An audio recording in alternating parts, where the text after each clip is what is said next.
สบายดีนะท่านผู้ชมมื้อนี้ก็มาพบกับชาวลาวคือเก่าเนาะมื้อนี้ชาวลาวก็สิมากินตำมะหุ่งอีกแล้วท่านผู้ชมนี่เมนูตำมะหุ่งเดี๋ยวนี้เนาะชาวลาวก็ตำเนาะมื้อนี้ใส่หมักพริกห่าวเนาะท่านผู้ชมตอนนี้เขาก็ตำหมักพริกไปทีเรียบร้อยนะท่านผู้ชมเป็นมาปรุงรสกันเลยเนาะเป็นนัวนะท่านผู้ชมใส่นักๆมันจะแซ่บใส่โบราณก็บ่แซ่บนะท่านผู้ชมเนาะน้ำปลาเค็มจะบ่จักเนาะบ่ได้ตวงเลยน้ำปลาชาวลาวสิบ่ใส่น้ำตาลเนาะท่านผู้ชมเพราะว่าบ่มักเนาะใส่ปลาแดกอันนี้ใส่ปลาแดกเนาะ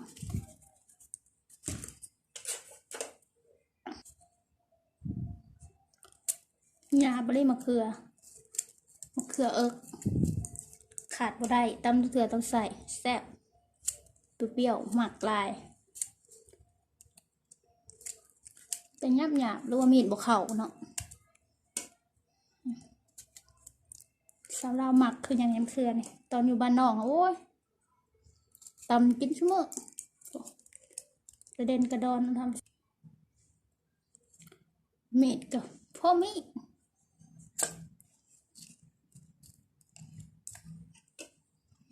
ดูว่ามักเล่นเนี่ยใส่มะเขือเทศลงไปเนาะมะนาว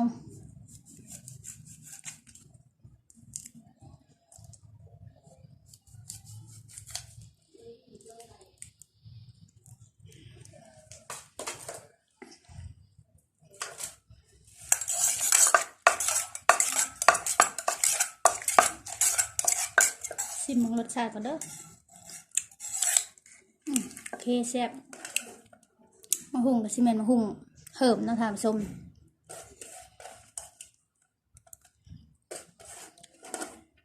เราใส่กระปุกลงไปน้ำน้อยเอียนบุอิ่มตำเลยเนาะ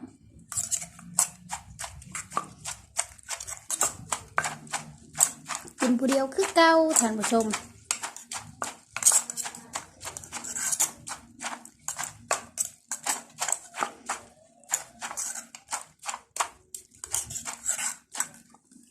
ชิมเบิ่งรสชาติก่อน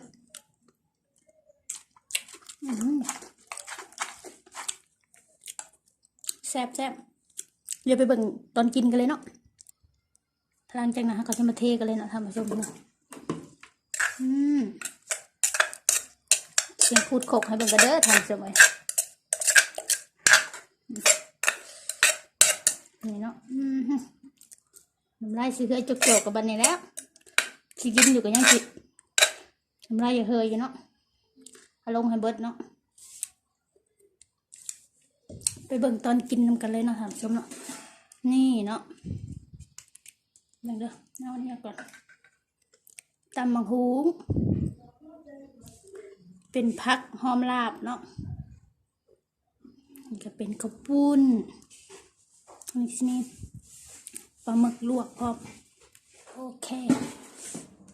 สบายดีเนาะท่านผู้ชมและพ่อแม่พี่น้องที่เคารพรักทุกท่านเนาะวันนี้ก็มาพบกับชาวลาวเก่าวันนี้ชาวลาวกับมิกิตำมะฮุ่งเนาะนี่ตำมะฮุ่งเพิ่มเนาะท่านผู้ชมมาเด้อสำหรับผู้ใดประทานกินยังกินข้าวเช้าหรือว่าข้าวเที่ยงเขายังก็มากินน้ำกันเด้อนี่เนาะชาวลาวมีพังหอมลาบอีกแล้วของหมักเลยเนาะท่านผู้ชมอันนี้ก็จะเป็นปลาหมึกลวกนี่เนาะปลาหมึกลวกข้าวปุ้นตำมะฮุ่งเพิ่มนี่เนาะท่านผู้ชมบางใกล้เนาะท่านผู้ชมสิอยากทำน้องมาเดิมกินน้ำสลาเดิมสลากินผู้เดียวคือเก้าตำหน่อยก็เป็นแต่เบิ่งเขาตำหลายนะคะส้มมันยังแซ่บเนาะจริงๆมันหลายไปดอกแต่เวลาใส่ชิ้นมันหลายเนาะมาเดิมมากินกันเด้อสาวเราใส่มือยุบเลยเนาะว่าเป็นคนหมักใส่มืออยู่แล้วเนาะมันแซ่บดีหิวเห็นงานมาเหมือนหิวเนาะเนื่องจากอยู่ร้านผมมียังให้กินเนาะไหมเนาะบานเจเนาะก็เลยมาให้กินเองเนาะทางชม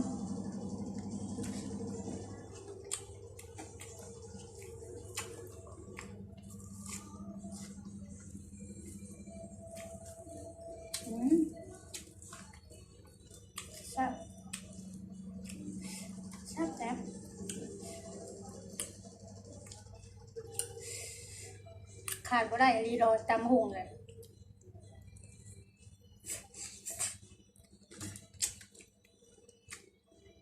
บ้าเมื่อกินต้องทานส้ม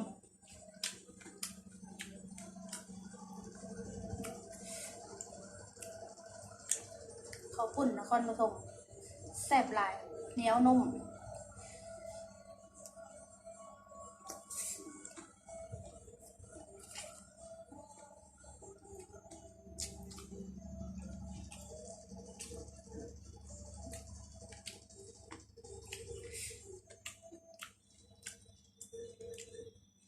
เขาปุ่นยุบเขาปุ่น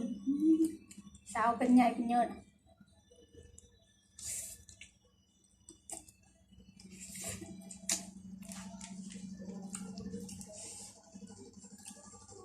ปลาหมึกเนาะ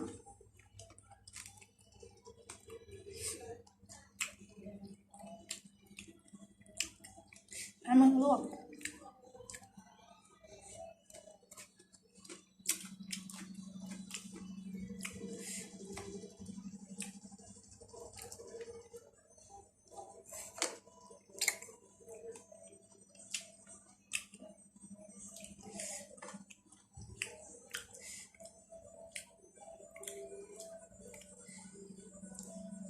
ช่วงนี้สิมาได้กินดุเนาะ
เผ็ดขนาด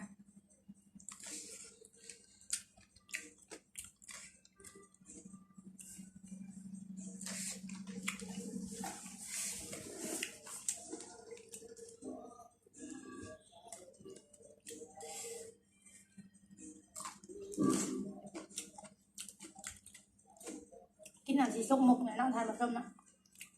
น้องยุกหนึ่งจะใช้เรากินคนเดียวเนาะ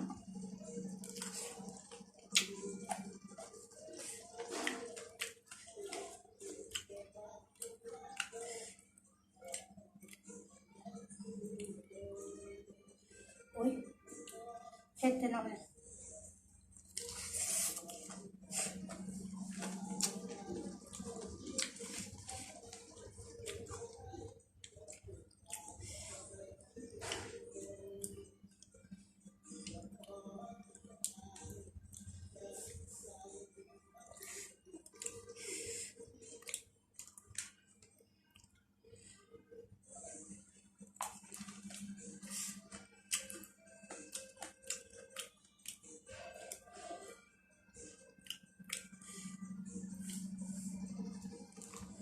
โอ้ยเผ็ดทานส้มเบิ่งคักเลยก็สิบเวิร์ดเนาะกินพยศพยาวตัวเองน่ะนะกินพะโล้ของงานกินพะโล้ตัวเองจะเสือเด้อ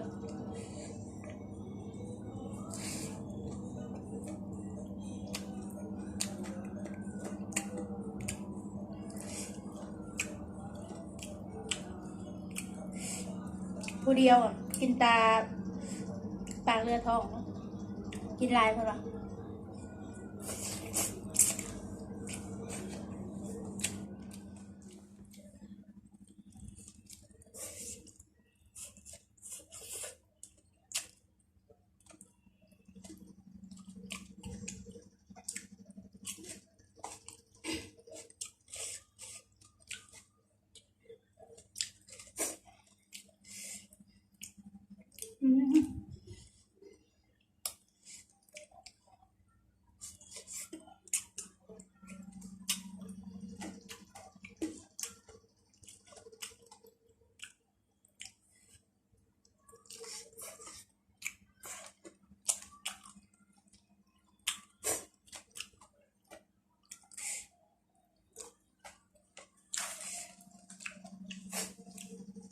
ทั้งกินทั้งเสร็จขี้โมกไปนำ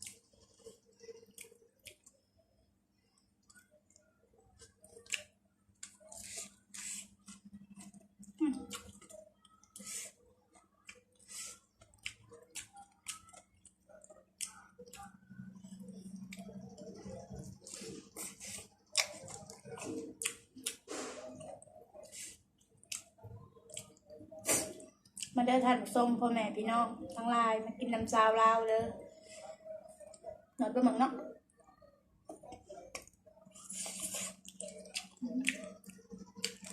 แซ่บ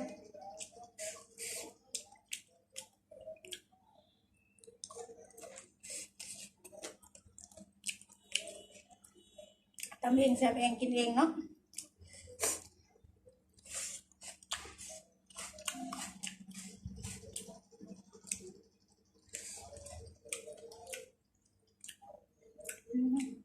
เผ็ดขนาดเลยน้องพริกกับน้องพริกห่าวนะคะทุก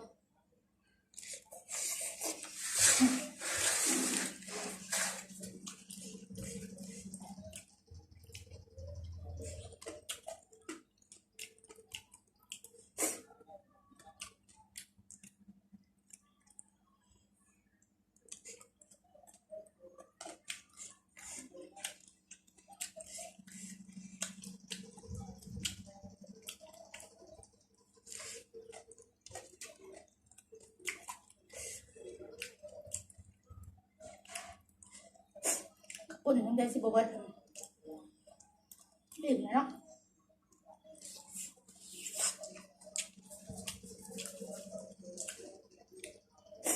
หนวดปลาหมึกนะคะคุณ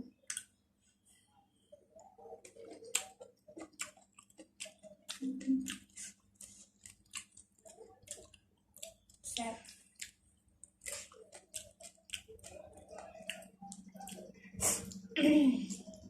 โอ้เผ็ดหลายพี่น้อง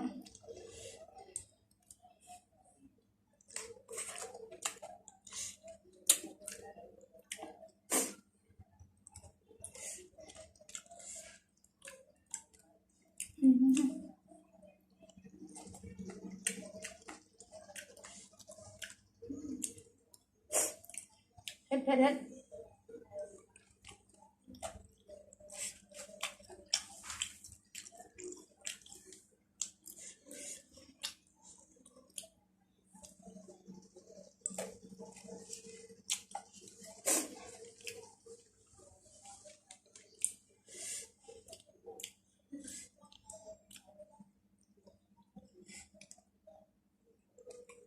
เหมือนปลาหมึก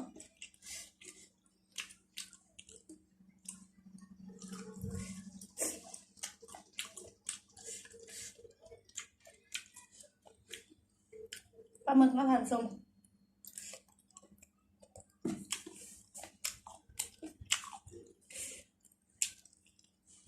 ขับปุ่นเรือ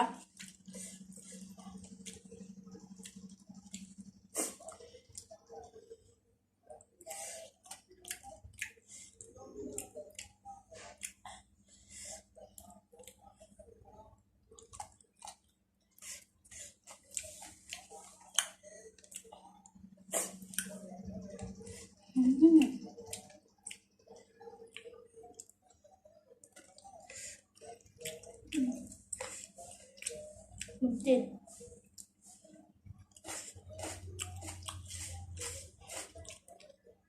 มันมากินข้าวเนาะซื้อขนมจีนกับตำมะฮุงกับขนมจีนเนี่ย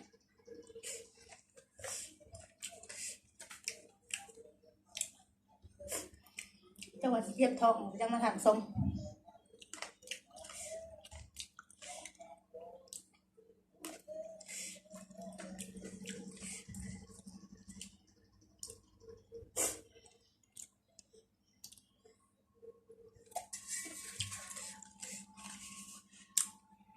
เรือคือเก่ากินไม่ได้ไรกินแต่พัก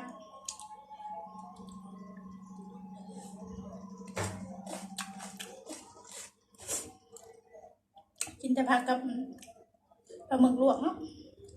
ก็มียุขนมจีนตำในกันไปเนาะมันเลยอิ่ม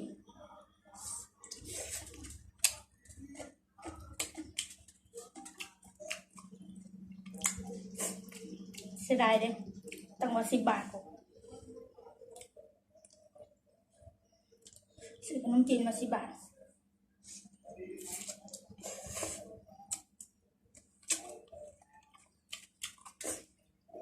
5 พัก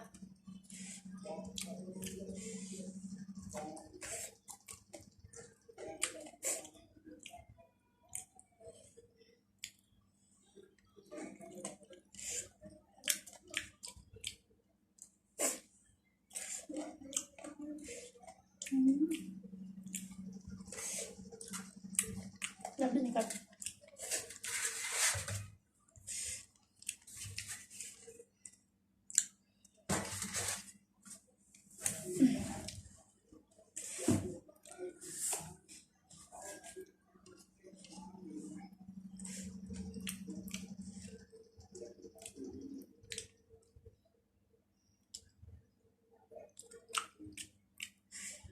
เลิกงานมาไม่เมื่อยแล้วถ้าน้ำหิวจัดตำมะหุ่งก่อนเลย คิดอยากแต่เศร้าปุ๊บเนาะท่านผู้ชม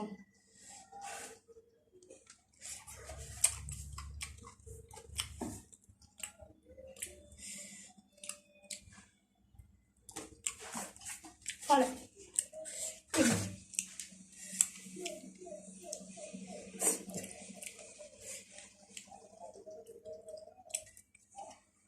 สำหรับคลิปนี้สาวเราขอตัวเพียงเท่านี้เนาะท่านผู้ชมถ้าเพื่อนมักอย่าลืมกดไลค์กดแชร์กด Subscribe เพื่อเป็นกำลังใจให้สาวเราในเด้อจ้าเมื่อไงกะโมเบิร์ตคือเก่าเนาะสำหรับคลิปนี้สาวเราขอตัวลาบายไปแล้วเพชรไรท่านผู้ชม